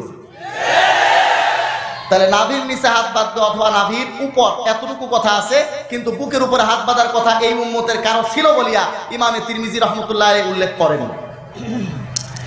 তো এখন আমরা হাত বাঁধার ব্যাপারে ক্লিয়ার হয়ে গেলাম যে হাত বুকের উপরে বাঁধাটা সহিহ হাদিস দ্বারা প্রমাণিত না, বরং নাভির নিচে হাত বাঁধাটাই সহিহ হাদিস দ্বারা প্রমাণিত। বুকের উপরে হাত বাঁধা যে সহিহ হাদিস দ্বারা প্রমাণিত নয়, তার প্রমাণ হলো যারা বুকের উপরে হাত বাঁধে দেখবেন তারা 5 জন যদি একসাথে দাঁড়ায় 5 জন 5 রকম বাঁধে। এটা গলত হওয়ার একটা বড় প্রমাণ। 7 5 যোগ করে কত হয়? 7 5 12 না 14? এক দোকানদার ওর কাছ থেকে এক হুজুর সদাই নিচ্ছে, বলছে হুজুর আপনি যে একটা জিনিস নিছেন এর দাম হলো 5 টাকা, আর একটা জিনিস নিছেন এর দাম 7 টাকা, 7 5 14 টাকা হয়, আপনি হুজুর মানুষ আমাকে 12 টাকা দিয়েন। তাই তো 7 5 কি 14 হয় না 12 হয়? আর এক ছেলে পরীক্ষার মধ্যে 7 5 যোগ লিখছে 90, মাস্টার নম্বর দেয়নি। বলছে স্যার নাম্বার দিলেন না? বলছে নাম্বার দেয়নি, 7 5 যোগ করতে দিছি, 7 5 যোগ হয় 12, তুমি লিখছো 90। বলছে কম তো লিখিনি স্যার। তো 7 5 14 7 5 90 যোগ এগুলো কি সঠিক? 7 5 যোগ করলে 12 হয়, সঠিক যোগ একটাই হয়, ব্যাঠিক যোগ অনেক হতে পারে। লামাযহাবী বন্ধুরা বুকের উপরে যারা হাত বাঁধেন একরকম বাঁধেন না, 5 রকম বাঁধেন, বোঝা যায় এই আমলটা গলত। না হলে 5 জন লামাযহাবী একসঙ্গে দাঁড়াইলে 5 জন 5 রকম বাঁধবে, একরকম কোনোদিন কেউ। মুসলমান ভাইরা আমার, তাহলে বোঝা গেল এই আমলটার ব্যাপারে তারা অত্যন্ত দুর্বল হাদিসের উপর আমল করে। কিন্তু এরপরেও আমরা বলি না লামাযহাবী বন্ধুদের নামাজ হয় না, কারণ তাদের আমলটা দুর্বল। তাদের আমলটা কি? দুর্বল, হাদিসের উপরে নির্ভরশীল। দুর্বল হাদিসের উপরে নির্ভরশীল হইলেও তাদের এই আমলটাকে আমরা বাতিল বলি না, তাদের নামাজ হবে না বলি না। কিন্তু আমাদের বড় আফসোস লাগে, দুঃখ লাগে, বেদনা লাগে, আঘাত পাই ওই সময় যখন এই ধরনের দুর্বল হাদিসের উপরে আমলকারীরা বলে নাভির নিচে যারা হাত বাঁধে তারা সহিহ হাদিসের উপরে আমল করে না, তাদের নামাজ হয় না। এই ধরনের কথা যখন বলে তখন আমাদের বড় অবাক লাগে যে তারা কোন মুখে এই ধরনের, কোন স্পর্ধাতে এই ধরনের কথা বলে। নিজেরা জয়ীফ হাদিসের উপর আমল করো, আর যারা মজবুত হাদিসের উপর আমল করে তাদের আমলকেই তোমরা বলো যে সেটা জয়ীফ হাদিসের উপর নির্ভরশীল। হানাফিদের নামাজ হয় না যেহেতু তারা সহিহ হাদিসের উপর আমল। বুখারী বুখারী চিল্লাও তো বুখারী শরীফ থেকে বুকের উপরে হাত বাঁধার হাদিস দেখাও। সহিহ হাদিস চিল্লাও তো সহিহ হাদিস থেকে বুকের উপরে পুরুষদের জন্য হাত বাঁধার একটা হাদিস দেখাও। মুসলমান ভাইরা আমার, কাজেই তাদের এই স্লোগান আসুন আমরা সহিহ হাদিসের উপর আমল করি, এই স্লোগানটাও ঠিক না। আর একটা মাসলা, ইমামের পিছনে মুক্তাদি আলহামদু সূরা পড়বে নাকি পড়বে না? এই ব্যাপারে আমাদের এই বন্ধুরা বলেন, ইমামের পিছনে মুক্তাদি যদি আলহামদু সূরা না পড়ে তার নামাজ হবে না।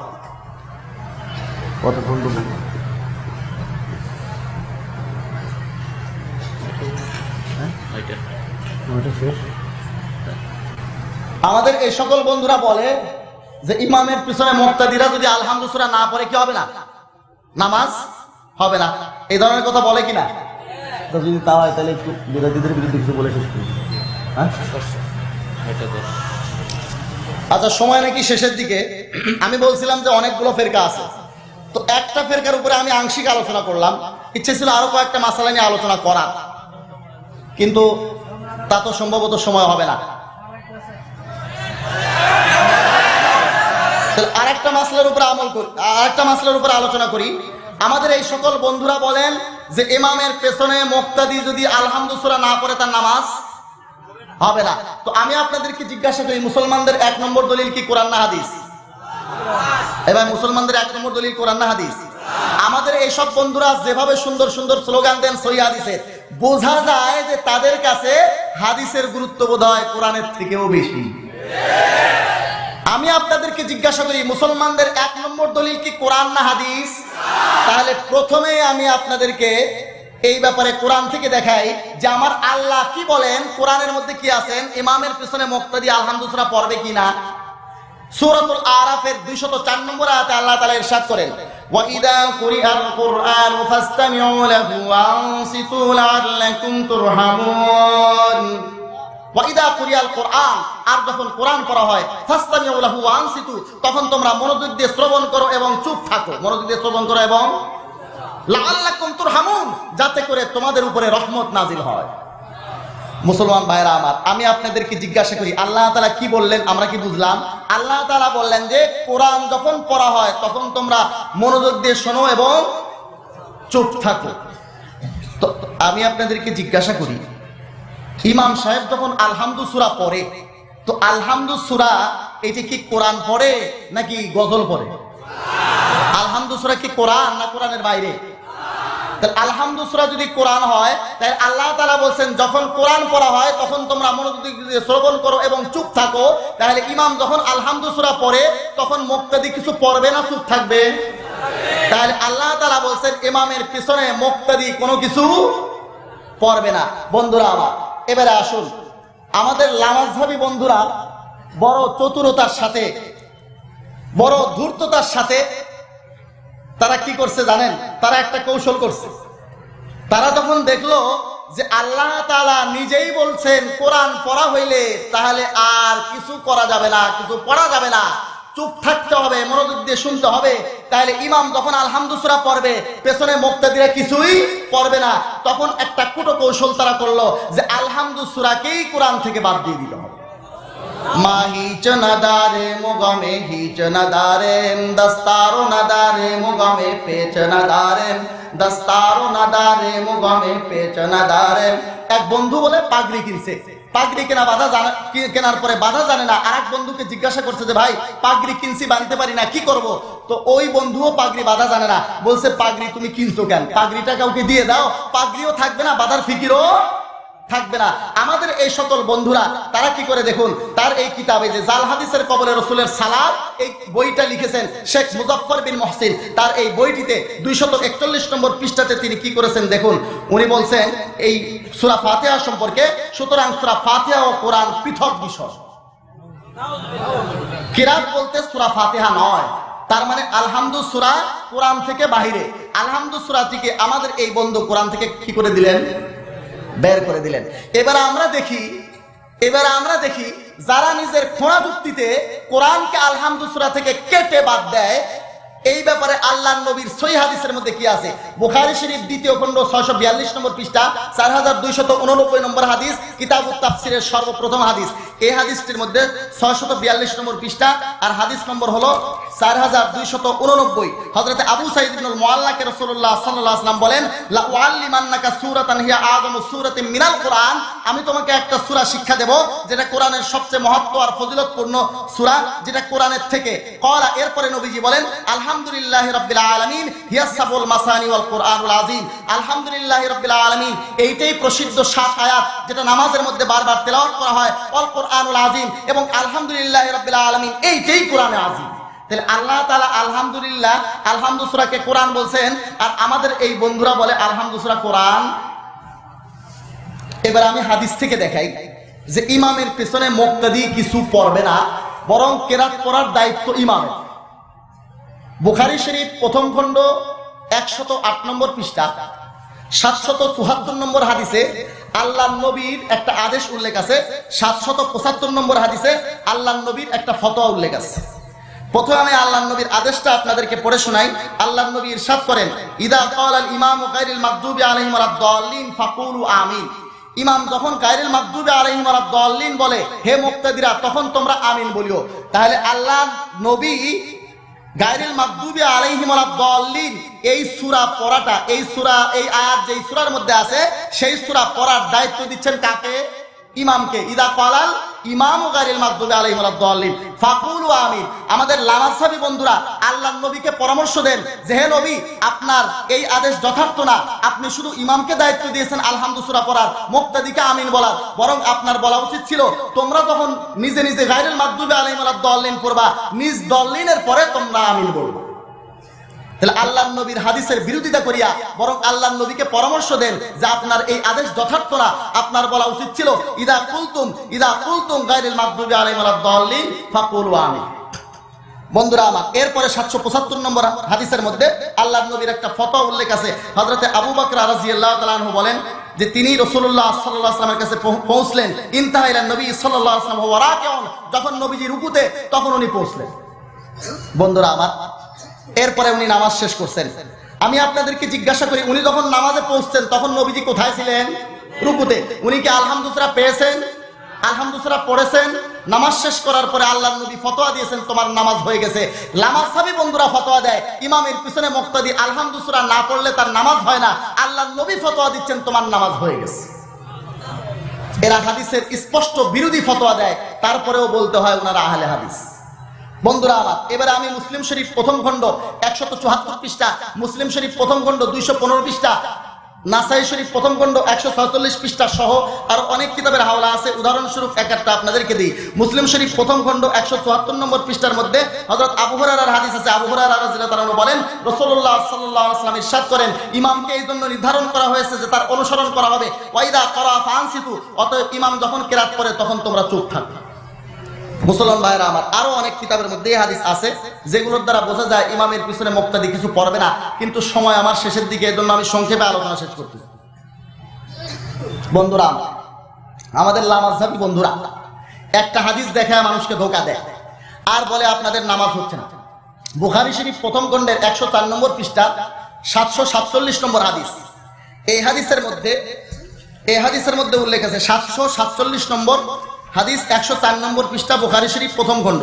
হযরতে উবাদা বিন সামিত রাদিয়াল্লাহু তাআলা থেকে বর্ণিত এই হাদিসে আছে, আন্না রাসূলুল্লাহ সাল্লাল্লাহু আলাইহি ওয়াসাল্লাম ক্বালা লা সালাতা লিমান লাম ইয়াকরা বিফাতিহাতিল কিতাব, যে আলহামদু সূরা পড়লো না তার নামাজ হলো না। এই হাদিসের মধ্যে কোথাও কি মুক্তাদি শব্দ উল্লেখ আছে? তারপরেও না বুঝিয়া ওনারা এই হাদিসটাকে দলিল দিয়ে দেন মুক্তাদির জন্য, যে মুক্তাদি আলহামদু সূরা পড়তে হবে। আমি বলেছি যে আমি নিজে কিছু বলবো না, হাদিসের কিতাবে যেরকম আছে সেরকম বলবো। এই হাদিসটা কার জন্য এ ব্যাপারে আমি আপনাদেরকে তিরমিজি শরীফ প্রথম খণ্ডের 71 নম্বর পৃষ্ঠা হযরতে জাবের রাদিয়াল্লাহু তাআলা আনহুর একটা কথা দেখাই দিচ্ছি। এটা তিরমিজি শরীফ প্রথম খণ্ড পৃষ্ঠা নম্বর 71। কথাটি বলেছেন হযরত জাবের রাদিয়াল্লাহু তাআলা আনহু। হযরত জাবের রাদিয়াল্লাহু তাআলা আনহু রাসূলুল্লাহ সাল্লাল্লাহু আলাইহি ওয়াসাল্লামের সম্মানিত এই সাহাবী বলেন, মান সাল্লা রাকাতান লাম ইয়াকরা ফিহা বিউম্মিল কুরআনি ফালাম ইউসাল্লি, যে ব্যক্তি আলহামদু সূরা ছাড়া, যে ব্যক্তি একটা রাকাত নামাজও পড়লো, যেই রাকাতে আলহামদু সূরা পড়লো না, ফালাম ইউসাল্লি, সেজন্য নামাজই পড়লো না, ইল্লা ইয়াকুনা ওয়ারাল ইমাম, তবে যদি ইমামের পেছনে থাকে তার জন্য এই হাদিস প্রযোজ্য নয়।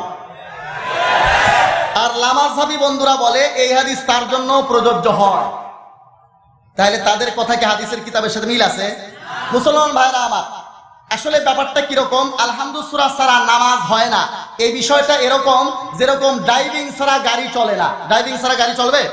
আমরা অনেকগুলো লোক একটা গাড়ি ঠিক করছি, এক দল লোক একটা গাড়ি নিয়ে ঢাকা যাবে, সেখানে আমাদেরকে যে কোনো একজনকে ড্রাইভিং জানতেও হবে, ড্রাইভিং করতেও হবে, ঠিক না ব্যাটি?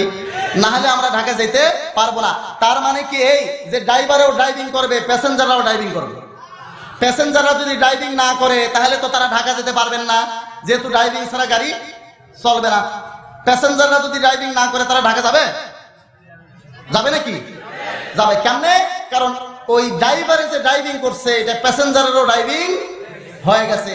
আর যদি প্যাসেঞ্জার ড্রাইভার একসাথে ড্রাইভিং করতে থাকে তাহলে এই গাড়ি যাবে, তবে সেটা ঢাকা যাবে না, যাবে রাস্তার নিচে, ঠিক না ব্যাটি? মুসলমান ভাইরা আমার, আল্লাহর নবী এটাই বলছেন যে এক জামাত লোক যদি একসঙ্গে নামাজ পড়ে, সেইখানে যদি ইমামে কেরাত পড়ে মুক্তাদির কেরাত হয়ে যায়, মুক্তাদি আলাদা করে কেরাত পড়ার কোনো দরকার হয় না। এটা কোথায় আছে? এইটা আছে ইবনে মাজাহ শরীফ 61 নম্বর পৃষ্ঠা 850 নম্বর হাদিসে হযরত জাবের রাদিয়াল্লাহু তাআলা থেকে বর্ণিত। এই হাদিসে রাসূলুল্লাহ সাল্লাল্লাহু আলাইহি ওয়াসাল্লাম ইরশাদ করেন, সিহাসাতের এই কিতাবের 61 নম্বর পৃষ্ঠাতে হযরত জাবের রাদিয়াল্লাহু তাআলা হাদিস 850 নম্বর হাদিস, ক্বালা রাসূলুল্লাহ সাল্লাল্লাহু আলাইহি ওয়াসাল্লাম মান কানা লাহু ইমামুন ফাকিরাতুল ইমামি লাহু কিরাতুন, যার ইমাম থাকে ওই ইমামের কিরাতই মুক্তাদির কিরাত হয়ে যায়, মুক্তাদির আলাদা করে পড়ার দরকার। মুসান্নাফ ইবনে আবি শায়বা খণ্ড নম্বর 3 পৃষ্ঠা নম্বর 274 হাদিস নম্বর 3800, এখানে হযরত আব্দুল্লাহ বিন শাদ্দাদ থেকে বর্ণিত আছে 274 নম্বর পৃষ্ঠা, আর হাদিস নম্বর হলো 3800।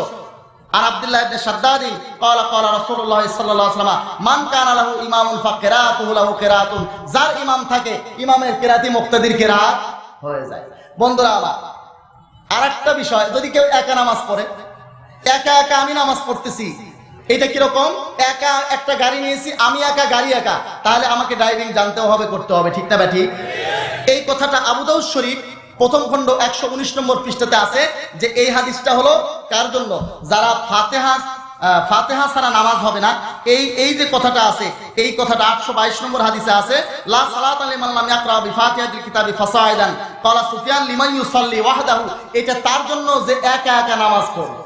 তাহলে এটা মুক্তাদির জন্য না, বরং একাকী নামাজ পড়নেওয়ালার জন্য। আর কার জন্য? ইমামের জন্য। মুসলমান ভাইয়েরা আমার, আমি বলেছি যে আমাদের এই যুগে আমরা কিছু ফিতনার শিকার। তার মধ্যে একটা ফিতনা হলো এই আহলে হাদিস যারা বলে আসলে লামাযহাবী, এই লামাযহাবীদের ফিতনা, এর সম্পর্কে আংশিক আলোচনা। আর একটা ফিতনা আছে, আগামী পরশু তারা ঈদে মিলাদ, জশ্নে জুলুসে ঈদে মিলাদুন নবীর মিছিল করে। এই সম্পর্কেও বুখারী শরীফ প্রথম খণ্ডের 490 নম্বর পৃষ্ঠার মধ্যে একটা হাদিস আছে। সে হাদিসে রাসূলুল্লাহ সাল্লাল্লাহু আলাইহি ওয়াসাল্লাম ভবিষ্যৎবাণী করছেন, কিন্তু হাদিসটা বলতে গেলে হয়তো দীর্ঘ সময় যাবে।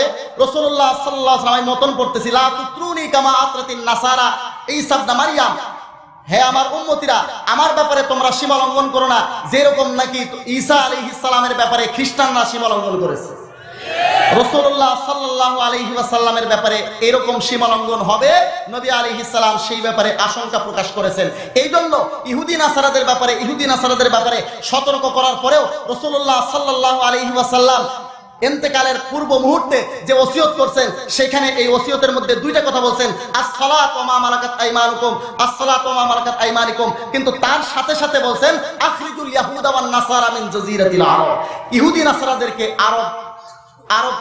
আরব জাজিরা থেকে তোমরা কি করবে? তাড়িয়ে দিবা। তাহলে ইহুদি নাসারাদের ব্যাপারে রাসূলুল্লাহ সাল্লাল্লাহু আলাইহি ওয়াসাল্লাম ওসিয়ত করছেন। পাশাপাশি নামাজের মধ্যে প্রত্যেক নামাজের প্রত্যেক রাকাতে আমরা ইহুদি নাসারাদের খপ্পর থেকে আল্লাহ তাআলার কাছে আশ্রয় চাই, ঠিক না ব্যাটি? এই ইহুদিদের নাসারাদের অনুকরণে নাসারাদের নবী আমরাও মানি, এই নবীকে হযরত ঈসা আলাইহিস সালামের জন্মদিন বড়দিন হিসেবে তারা পালন করে। এর অনুকরণে 604 হিজরিতে ইবনে দাহিয়া নামক অত্যন্ত মিথ্যুক এবং দুর্বল একজন ব্যক্তি লিসানুল মিজানের 6 নম্বর খণ্ডের 84-85 নম্বর পৃষ্ঠার মধ্যে ইবনে হাজার আসকালানী রাহমাতুল্লাহ আলাইহি তার সম্পর্কে ইবনুন নাজ্জারের হাওয়ালায় উল্লেখ করেছেন, রাআইতুন নাসা মুজমাইনা আলা কিযবিহি ওয়া যুফিহি, তার মিথ্যুক এবং দুর্বল হওয়ার ব্যাপারে আমি পেয়েছি সমস্ত মানুষকে ঐক্যবদ্ধ, সকলেই বলছে মিথ্যুক এবং দুর্বল। তারই প্রতিষ্ঠিত ঈদে মিলাদুন নবী উদযাপন করে আজকে মুসলমানরা। মুসলমান ভাইরা আমার, আমি স্পষ্ট করে বলতে চাই, এই ধরনের একটা স্পষ্ট বিদআত কাজ মুসলিম সমাজে উদযাপিত হওয়া উচিত না। ঠিক না ভাই? আমাদের নবীর জন্ম তারিখ নিয়ে বিভ্রান্তি আছে। হাফেজ ইবনে কাসির রাহমাতুল্লাহি আলাইহি আল বিদায়া ওয়ান নিহায়া দ্বিতীয় খণ্ডের 273, 74, 75, 76 এই 4 পৃষ্ঠা ব্যাপী বাবু মাউলিদিন নবী সাল্লাল্লাহু আলাইহি ওয়াসাল্লাম নিয়ে আলোচনা করেছেন। নবী করিম সাল্লাল্লাহু আলাইহি ওয়াসাল্লামের জন্ম তারিখ নিয়ে আলোচনা করেছেন। কিতাব আমার সঙ্গে আছে কিন্তু দেখানোর সময় নাই। বাবু মাউলিদিন নবী সাল্লাল্লাহু আলাইহি ওয়াসাল্লাম এই অনুমান দিয়ে তিনি যে আলোচনা করেছেন তার মধ্যে অনেকগুলো মতামত উল্লেখ করেছেন নবী করিম সাল্লাল্লাহু আলাইহি ওয়াসাল্লামের জন্ম তারিখ সম্পর্কে। তার মধ্যে এটাও উল্লেখ করেছেন, এক জামাত উলামা একরামের মতামত হলো নবীজির জন্ম রবিউল আউয়াল মাসেই নয় বরং রমজান মাসে। তাদের দলিলের যুক্তি হলো এই, রাসূলুল্লাহ সাল্লাল্লাহু আলাইহি ওয়াসাল্লাম নবুয়ত প্রাপ্ত হয়েছেন 40 বছর বয়সে, আর রাসূলুল্লাহ সাল্লাল্লাহু আলাইহি ওয়াসাল্লাম নবুয়ত পেয়েছেন রমজান মাসে। যদি আমরা 40 বছর পুরাইতে যাই তাহলে রমজান তো রমজান হইলে গা 40 পুরে, সেই হিসেবে তারা দাবি করেছেন নবীজির জন্ম রমজান মাসেই হলো। আর এক দল লোক ঠিক সব জায়গায় করেন না, এটা একটা অভিমত মাত্র। আর একটা অভিমত এরকম আছে, এক জামাত উলামা একরাম বলেন রবিউল আউয়াল মাসের লিতিসাইন খালাউনা মিন রবিউল আউয়াল, রবিউল আউয়াল মাসের 9 তারিখে, আবার রবিউল আউয়াল মাসের 10 তারিখে এরকমও অভিমত আছে, রবিউল আউয়াল মাসের 17 তারিখের অভিমতও আছে। বড় আশ্চর্যের বিষয় হলো 8 তারিখের অভিমতকে অগ্রাধিকার দিয়েছেন ইবনে দাহিয়া, যে ইবনে দাহিয়া ঈদে মিলাদুন নবী আবিষ্কার করেছেন, সেই বড় গুরুত্ব দিয়া এই অভিমতটি নকল করেছেন 8 তারিখকে। আবার এই কথা বিদায় নেহার মধ্যে অবশ্য লেখা আছে যে অল মশহুর ইনদাল জমহুর, পাবলিকের কাছে প্রসিদ্ধ হলো 12ই রবিউল আউয়াল। তাহলে 12ই রবিউল আউয়াল প্রসিদ্ধ অভিমত, তবে এই নিয়ে আরো অনেকগুলো অভিমত আছে কিনা, তাহলে 12ই রবিউল আউয়াল নবীজির জন্ম কিনা এটা নিয়ে সন্দেহ সৃষ্টি হয়ে গেল। কিন্তু 12ই রবিউল আউয়াল নবীজির যে ইন্তেকাল, এ নিয়ে কোনো সন্দেহ নাই। আমি আপনাদেরকে জিজ্ঞাসা করি, নবীজির জন্মদিন যেরকম পুরা মুসলিমদের জন্য, মুসলিম মিল্লাতের জন্য আনন্দের বন্যার দিন, কিন্তু নবীজির যেদিন ইন্তেকালের দিন পুরা মুসলিম উম্মার জন্য এর চেয়ে হৃদয় বিদারক দুঃখজনক বেদনার আর কোনো দিন আছে? তাহলে নবীজি যেদিন ইন্তেকাল করেছেন সেই দিনের মতো দুঃখ আর বেদনার দিন মুসলিম উম্মার জন্য নাই। এই ধরনের একটা বেদনার দিনে ঈদ উদযাপন করা অন্তত কোনো মুসলমান আর ইমানদারের উচিত। মুসলমান ভাইরা,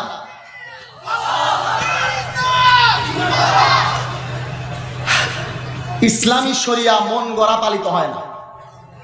নাসাই শরীফ প্রথম খণ্ডের 231 নম্বর পৃষ্ঠাতে হযরত আনাস রাদিয়াল্লাহু তাআলার হাদিস আছে, রাসূলুল্লাহ সাল্লাল্লাহু আলাইহি ওয়াসাল্লাম ঈদ রেখে গেছেন 2টা।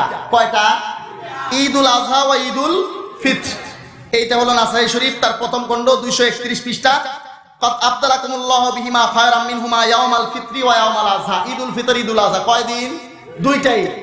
বুখারী শরীফ প্রথম খণ্ডের 256 নম্বর পৃষ্ঠার মধ্যে হাদিস আছে, শাহরা ঈদিল লা ইয়ানকুসানে। বুখারী শরীফ প্রথম খণ্ড পৃষ্ঠা নম্বর 256, এখানে হাদিস আছে রাসূলুল্লাহ সাল্লাল্লাহু আলাইহি ওয়াসাল্লাম ঈদের মাস বলছেন 2টা, শাহরা ঈদিন, ঈদের মাস 2টা। একটা রমজান, যেহেতু রমজান শেষ হওয়া মাত্র, শাওয়ালের 1 তারিখে ঈদ হয়, এজন্য এইটাকে ঈদের দিন বলছেন। আরেকটা হলো যুলহজ্জা, আরেকটা হলো জিলহজ। তাহলে রাসূলুল্লাহ সাল্লাল্লাহু আলাইহি ওয়াসাল্লামের ভাষায় ঈদের মাস কয়টা? তৃতীয় আরেকটা ঈদের মাস, এটা কোথা থেকে আসলো? তৃতীয় আরেকটা ঈদের মাস, এটা কোথা থেকে আসলো? তাহলে অন্য কোন শরীয়ত দাতা কে আছে যে এরকম শরীয়ত দিয়ে বেড়াচ্ছে তাদেরকে? বন্ধুরা আমার, বুখারী শরীফ প্রথম খণ্ডের কিতাবুল ঈমানের 11 নম্বর পৃষ্ঠার মধ্যে একটা হাদিস আছে, হযরত ওমর ফারুক রাদিয়াল্লাহু তাআলা থেকে বর্ণিত এই হাদিস। বুখারী শরীফ প্রথম খণ্ড 11 নম্বর পৃষ্ঠা কিতাবুল ঈমানের মধ্যে এই হাদিস উল্লেখ আছে।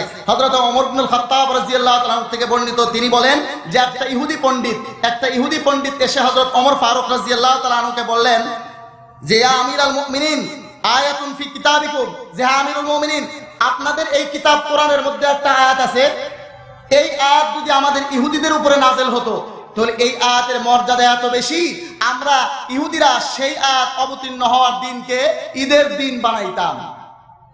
হযরত ওমর ফারুক রাদিয়াল্লাহু তাআলা জিজ্ঞাসা করলেন তখন, আইয়ু আয়াত, এই আয়াতটা কোন আয়াত?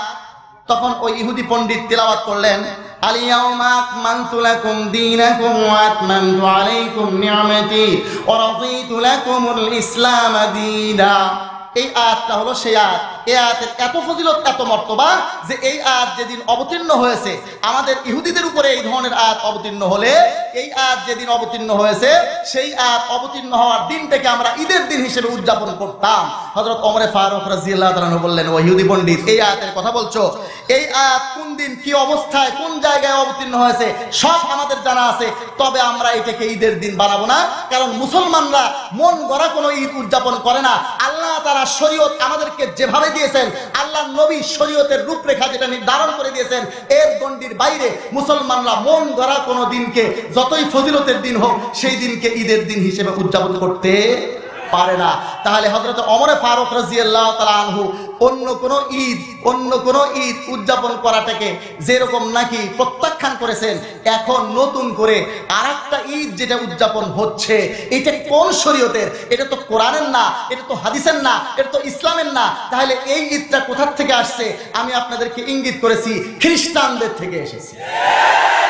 অতএব খ্রিস্টানদের অনুকরণে, খ্রিস্টানদের জন্মদিনের অনুকরণে একটা আমল যেটা বর্তমানে আমাদের এক শ্রেণীর মুসলমানরা করে আসছে, এই ধরনের স্পষ্ট একটা বিদআতি আমল মুসলিম সমাজে উদযাপিত হওয়া উচিত না। ঠিক না বেটি? আল্লাহ পাক রব্বুল আলামিন কোরআন সুন্নাহর কথাগুলোকে আমাদেরকে সঠিকভাবে বুঝবার, শুনবার, আমল করার তৌফিক দিন আমাকেও আপনাদের সবাইকে। ওয়া আখিরু দাওয়ানা আনিল হামদুলিল্লাহি রাব্বিল আলামিন। আসসালামু আলাইকুম ওয়া রাহমাতুল্লাহি ওয়া বারাকাতুহু। আল্লাহু ওয়া বারাকাতুহু। আল্লাহু ওয়া বারাকাতুহু। আল্লাহু ওয়া বারাকাতুহু। আল্লাহু ওয়া বারাকাতুহু। আল্লাহু ওয়া বারাকাতুহু।